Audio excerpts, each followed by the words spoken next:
ntabwo umwana Mike Trezor yigeze afunga imiryango yo gukinira u Burundi cyangwa u Rwanda. Nubwo afite ababyeyi,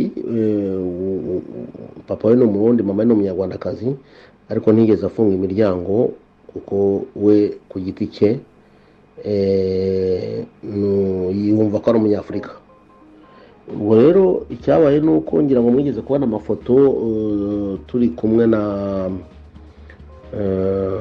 perezida wa federasiyo na directeur de développement wo muri federasiyo. Twahuye n'umubyeyi we umwe, twaraganiriye tuganira, ariko tuvuga ko tuzongera guhura. Hari ibyo twaganiriye kugira ngo tubishyire mu ngiro, nitumara kubishyira mu ngiro tuganire n'umubyeyi we nanone ariwe papa we, kugira ngo turebe icyo twashobora kugeraho mu buryo bwo yaza gukina u Rwanda. Ariko nyuma nta suivi yabayeho, nta federasiyo yaregeye iryamira, donc biba ibintu nkaho nta cyabaye.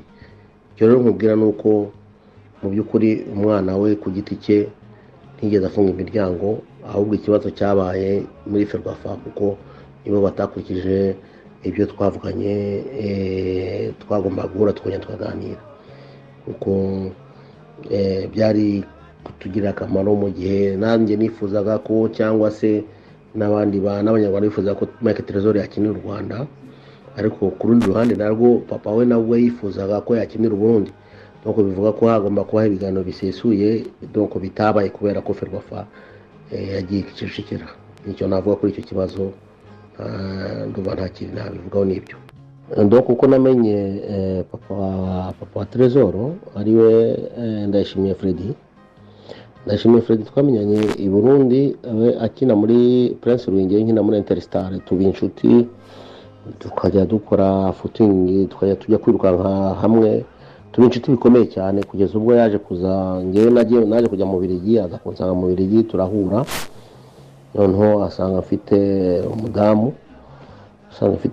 donc uwo mudamu akaba yari afite mukuru we nanone ariwe mama wa Trezor.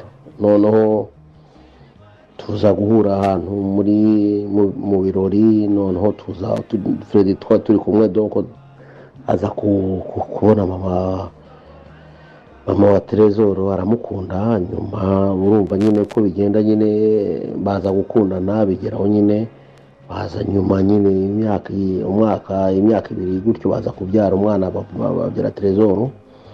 Kubera ko Freddy ubushuti twari dufitanye n'ubushuti nari mfitanye na mama wa Trezor, ariwe Petronila, yitwa Petronila, tuza donc baza kungira, bamaze kubyara umwana ariwe Trezor, bangira pare w'umwana we. Nuko namenyanye na Freddy, ni abantu bicisha bugufi, ni abantu bafite umutima mwiza, dokoro ni abantu baganira. Doko nicyo nakubwira ko tuba ari abantu n'umuryango wanjye. Doko ni ukuvuga ko rwose nta kintu duhishanya, turavuganira ku buryo bwiza kwa ibyo. Kuko Amavubi yahamagaye abakinnyi 28, harimo 13 bakina hanze. Ni ukuvuga ngo igikenewe ni uko abakinnyi bose bashobora kujya mu mujyi umwe, bashobora kujya mu mujyi umwe, bakamenya ko barimo gukorera igihugu cyacu u Rwanda, ko bose barimo gusenyera umugozi umwe, ko nta kuvuga ngo muyakina hanze, muyakina mu Rwanda. Iyo bigeze ku ikipe y'igihugu habaho icyo umuntu yakwita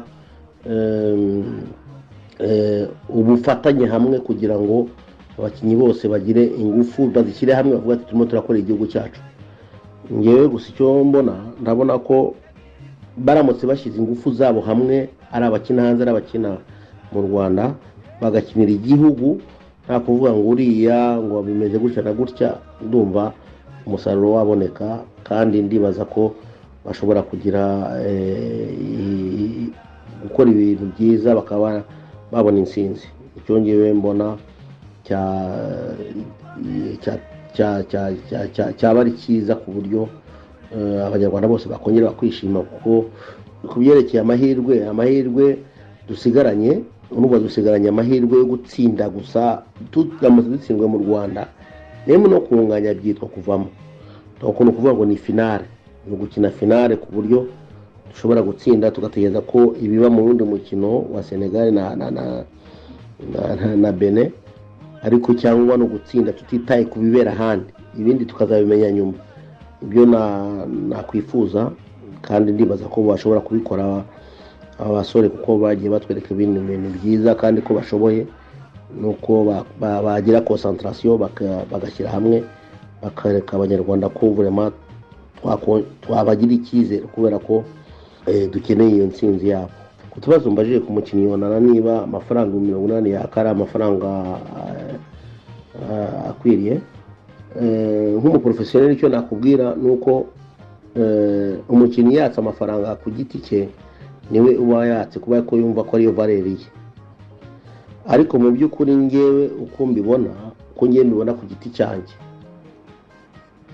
ntabwo amafaranga 180 akwiriye gutangwa ku mukinnyi umwe, kubera ko ndetse tugarutse harya hejuru ibyo twavuganye na Trezor, ntabwo tugiye tuvuga amafaranga ageze kuri uwo mubare. Icyo nakubwira rero, nuko aya mafaranga birashoboka ko hari amafaranga yifuza, ariko ni menshi. 180 ku gihugu nk'u Rwanda amafaranga menshi. Ndibaza ko niba ashaka gukinira u Rwanda kandi no mukinnyi maze igihe akina mu Rwanda, nawe yaba afite nibura umutima w'u Rwanda, ku buryo avuga ati reka ngerageze nshobore gusaba amafaranga makeya. Aya ni menshi ku 180, ngiye uko mbyumva ni menshi, wenda hari uwumva ari make, ariko ngiye ndumva ari menshi cyane, kuko n'igihe twakinaga ngira ngo uri kera tugikina tukiri muri equipe nationale, amafaranga nta muntu wagejeje ngira kera umuntu wabonye amafaranga menshi yabonye 25, niwe wabonye amafaranga menshi. Uko ndumva amafaranga menshi cyane, nubwo bitari ngombwa kuko amafaranga twebwe icyo dukeneye umupira wacu w'u Rwanda ukeneye development. Nta development hari mu mupira w'u Rwanda, ntayo, kuko nta base de football dufite. Base de football ntayo. Ushobora kuvuga ngo ikipe ni ifite kuva ku bana bafite imyaka 7 kugeza ku myaka 21, ntayo. Ntayo na academy no kuvuga ngo abantu bafite amakademi ku giti cyayo hirya bakimara nta bushobozi. Aya mafaranga ushobora kujya muri za academy cyangwa akajya muri development ya football, uburyo ashobora kugira icyamara, kuko nicyo cyangwa aho kugira ngo dufate umukinnyi umwe tumuri 180, ahubwo twashyira mu academy, tukayashyira muri aya makademi y'abantu ku giti cyabo birya bakimara, tukashyira wenda no mu academy y'amakipe, hanyuma noneho umupira tukawuzamura, tukazamura umupira. Aya ni amafaranga menshi cyane, ntabwo bajya byumvikana gutanga amafaranga 180 ku mukinnyi umwe, n'abandi bakinnyi babyumvishe ndumva ko kuba bashyira hamwe ndumva bitaba byoroshye. Ibintu byo kwinjiza abakinnyi mu ikipe y'igihugu, kuba mbaza uti niba mbishyikiye, ku isi yose birakorwa, amakipe yose y'ibihugu arabikora, natwe dushobora kubikora nk'abanyarwanda niba dufite ubushobozi, ariko icyo ngicyo ntabwo ari cyo tugomba gushyira imbere. Icyo tugomba gushyira imbere no kuzamura development y'abana, kuko tumaze imyaka myinshi tuvuga ngo tuzakora development y'abana. Abantu bose bagiye biyamaza muri Ferwafa bavuga ko development y'abana nayo twabonye. Uyu munsi rero dutegereje kubona development y'ukuri, apana ibintu byo kutubeshya, kuko twabeshye inshuro nyinshi cyane development, tukabeshya ko abantu bakatubwira ngo tugiye gukora development y'abana. Iyo udafite development idafite ugasanga amakipe yo muri federation ari muri division adafite abana bakina, ntabwo ufite development, nta base de football ufite, nta nimwe. Donc football ishobora kuba mu mashuri, ndabyemera cyane rwose, ko abana bagomba gukina mu mashuri, ko na sport irakenewe mu mashuri, ariko noneho n'amakipe ku giti cyayo akagira amakademi. Ntibibuza umwana ukina mu makipe y'ishuri kuba yakina muri championnat y'amakademi, kuko abana bagomba kugira icyo bita bagomba kumenya icyo bita competition, ariko y'amakipe, nk'uko aho usanga ikipe ya APR FC y'abana bafite imyaka 7 bahuye n'ikipe ya Rayon Sport b'imyaka 7, abana ba Kiyovu, abana ba Mukura, abana